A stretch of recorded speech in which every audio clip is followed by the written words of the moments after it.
Obrigada, Rafaela. Vamos ao debate, então. Essa medida anunciada pelo governo pode evitar discriminações a pessoas LGBTQIA+. Samantha. Olha, eu tenho uma dúvida, eu até gostaria de ouvir o Tardelli nesse sentido, que não diz respeito tanto à questão LGBT. Eu acho que a questão LGBT diz respeito principalmente à educação que a gente tem que dar, a uma política de educação para a gente respeitar o diferente. Todas essas pessoas, como qualquer pessoa, tem que ser tratada com dignidade. A minha dúvida ao analisar essa reportagem é a seguinte: se eu não vou usar o meu nome e vou usar um nome social, isso não pode ser usado pelos criminosos para se esconderem. Por exemplo, eu cometi um crime e eu chego para tirar meu RG e falo: agora eu não sou mais Samantha, eu sou João e quero usar esse meu nome social e na minha carteira de identidade não vai ter o sexo definido. Eu pergunto, isso não pode ser usado e dificultar a questão das investigações? Porque a gente teve uma vitória, inclusive foi sancionada no governo Lula, da gente ter um único número do RG, que é o número do CPF. Isso era algo que se buscava muito, porque a gente precisava identificar as pessoas que são foragidas, que mudavam de estado e tinham RGs diferentes. Eu me pergunto, se agora a gente só usar o nome social, quantos RGs uma pessoa vai poder ter com nomes diferentes? Como é que fica a questão das investigações nesse sentido? Essa é a única dúvida que me surge dessa mudança, talvez é por meio de um decreto, me corrijam se eu estou errada, é do Ministério. Eu pergunto, será que isso pode ser feito por meio de um decreto? Será que a gente precisava de uma lei para regulamentar isso, estudar melhor para que a bandidagem não se aproveite dessas questões? Porque isso, os bandidos sempre aproveitam das mudanças que são no sentido de proteger as pessoas para o lado negativo. Então, eu tenho um pouco de dúvida nesse sentido. Doutor Tardelli, tem as respostas? Olha, eu acho que, primeiro, eu estou vendo um dado muito interessante aqui. Em 2015, o IBGE estimava em 3 milhões de pessoas que vivem no Brasil sem nenhum tipo de documento. Nada. Certo? Então, a gente tem que, primeiro, imaginar um resgate dessa população de 3 milhões de pessoas. É muita gente. Né? Segundo, eu acho que nós estamos chegando em quadrantes sociais que nos colocam em situações que antes nós não vivíamos. Eu me lembro quando eu era no início de carreira, em 1715, no Ministério Público, nós não imaginávamos que um casal, por exemplo, homoafetivo, pudesse pedir adoção de uma criança. Certo? Isso não existia. Em 1715, quando eu entrei no Ministério Público, mas não, vou falar, em 1985, 86, isso não existia. Não havia sequer essa cogitação.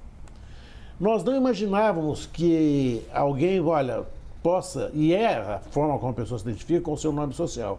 Né? Eu acho que há riscos que a gente vai ter que correr. Né?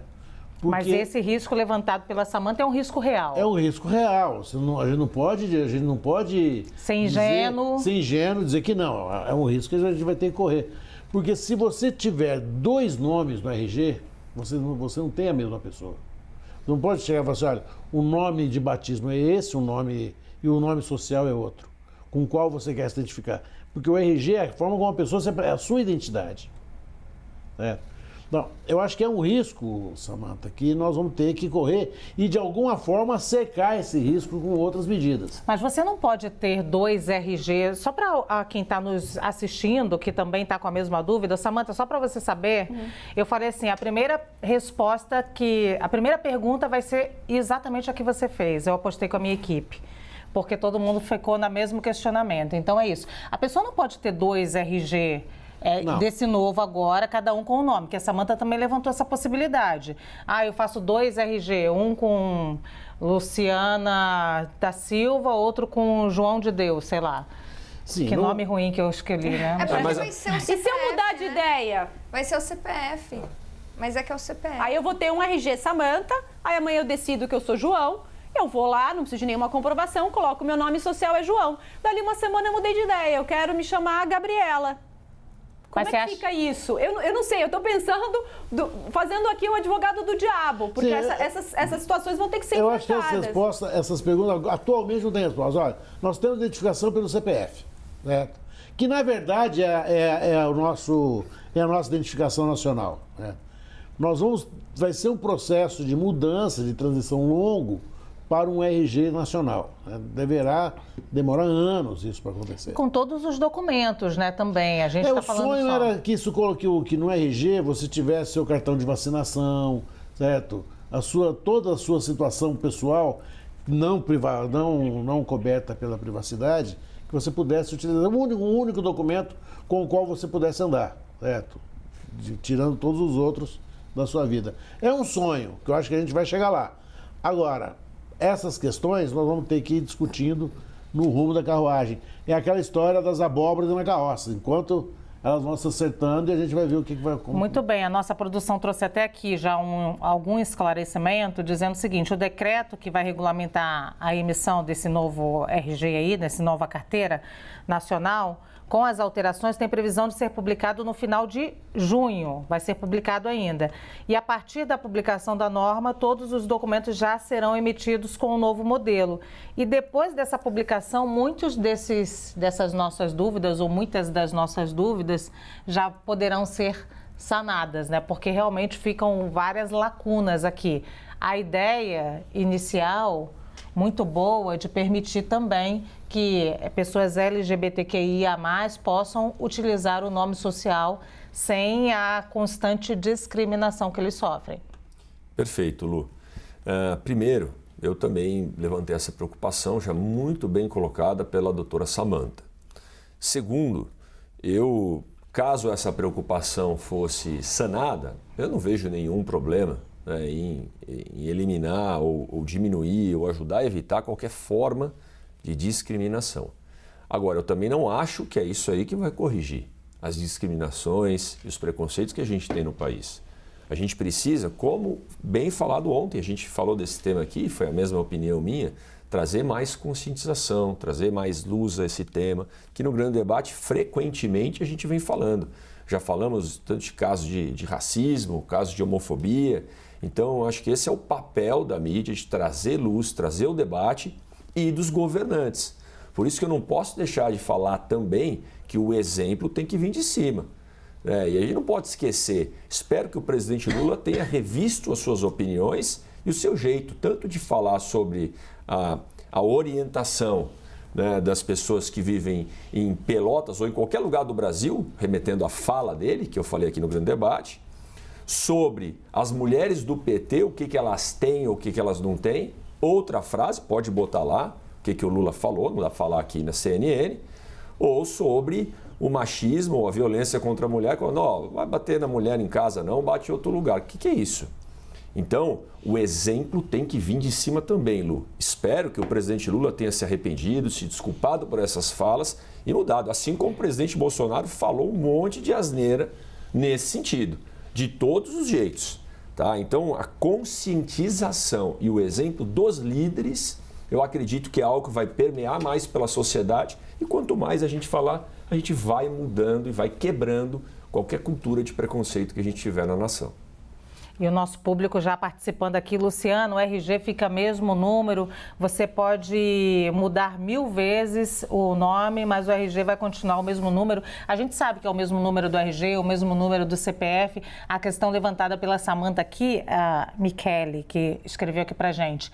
A questão levantada pela Samantha é mudar o nome várias vezes, foi isso. E a gente acha que pode ter algum mecanismo para que as pessoas não fiquem mudando de nome social várias vezes. É isso que ela coloca aqui. Ô, Poit, claro que minha função é provocar aqui, você sabe que eu vou provocar. Ontem mesmo a Gabriela estava falando, ou anteontem, eu acho, sobre a necessidade de discutir sim, mas de ter ações práticas, porque senão muitas das situações que acometem pessoas que são chamadas de minorias ou grupos minoritários, acabam ficando no plano do discurso. Eu apoio, mas não faço nada, né, Gabi? Concordo, Lu. Só para concordar com você, Gabi, desculpa, só um comentário, a Lu fazendo essa provocação válida, concordo. E eu acho que essa é uma medida. Até ontem eu citei um vídeo que eu vi num evento lá da Aliança Empreendedora de Conscientização e falava alguma coisa. Pô, você não sabe como você chama, como se refere a uma pessoa, não tem problema. Pergunte, tire sua dúvida. E quando você tem um RG que você não consegue mudar, a pessoa que vai te atender também não tem a obrigação de saber como ela deve se referir a você se você não falar e se não tiver no seu RG. Então isso vai limitar, vai evitar até constrangimentos de quem de repente se referia a você de uma forma que não é a que você se identifica. Então, eu concordo, tem que ter ações práticas, sempre acompanhadas de uma baita de uma conscientização. Muito bem. Gabi? Eu estava até olhando aqui no site o que vai constar, né, desse novo RG. Então, é nome, CPF, data de nascimento, nacionalidade, assinatura, nomes do pai e da mãe, órgão expedidor, aí vai ter um QR Code, informações sobre tipo sanguíneo e sobre doação de órgãos. Então, como vai ser o número do CPF, como a Luciana mesmo falou, vai ser um número único, mesmo que a pessoa eventualmente, né, a ideia, essa é uma política pública para ajudar, para incluir as pessoas trans, né, que usam o nome social, mas se alguém de forma indevida tentar manipular esse sistema, vai ter dificuldade, porque, primeiro, é um número único, esse número não vai mudar, é o número do CPF. Segundo, há outros dados que ajudam a identificar a pessoa, né? Então, por exemplo, o nome dos pais, data de nascimento, então só o nome, usar o nome Gabriela, João, isso não vai servir para ludibriar as investigações das autoridades. Imagina se só por esses poucos dados que a gente tem, já dá para saber isso. E eu acho que a gente também tem que tomar cuidado para não partir das exceções para negar direitos de inclusão. A gente não pode partir do pressuposto de que todo mundo vai querer, né, ou que alguns vão querer usar dessa identidade para tentar enganar a polícia, sendo que a gente tem uma grande população de pessoas trans, de pessoas que precisam se sentir incluídas, precisam usar esse instrumento, essa política pública de cidadania, esperando ansiosas por isso. É muito constrangedor, da forma como estava sendo feito, você ter ali o nome, né, original lá da certidão do nascimento e escrito depois o nome social. Já é uma forma discriminatória. A forma como é que estava, que é inaceitável, inadmissível. Você colocar o sexo da pessoa, se você está ali dizendo, olha, eu me identifico como uma mulher, né? Uma pessoa que nasceu biologicamente como do sexo masculino e se identifica como mulher, ela só tem ali escrito que o nome social dela é de mulher, mas tem um nome de homem, tem o sexo masculino, é quase que você pedir para ela apresentar um certificado de discriminação. Isso que é inadmissível. Então, eu acho que a gente tem que regular para cima e nunca por baixo, né? Vamos colocar a régua para cima para incluir mais as pessoas.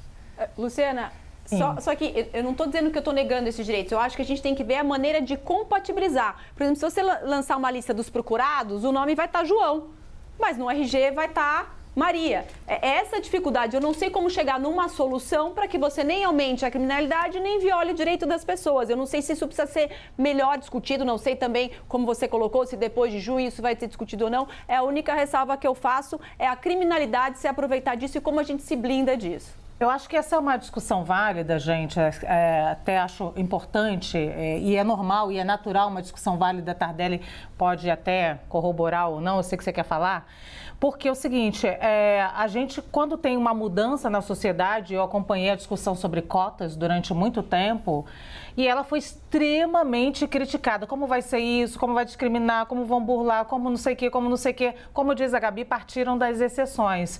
E hoje está meio que estabelecido quanto foi fundamental que existissem cotas nos concursos públicos, nas universidades, para pessoa com deficiência e enfim, para N grupos que não conseguiam colocação. Então, e partiu dessa discussão o tempo todo, né?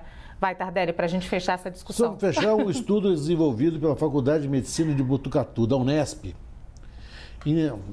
chegou a uma população de 3 milhões de indivíduos trans e não binários ou não binários no Brasil. É uma população, 3 milhões? 3 milhões. É uma população muito grande, que não pode ser deixada assim, ainda que fosse muito menos. Eu estou dizendo assim, é uma situação muito maior do que nós imaginamos. É uma população muito maior do que nós pensávamos. Daí a necessidade que dessa discussão seja aprofundada e que essas pessoas tenham direito aos seus nomes sociais, que é com os quais elas se identificam. Essa é a identidade que elas têm. Era isso que eu queria dizer. Ah, que fofo. Curtinho. Obrigada, Tardelli.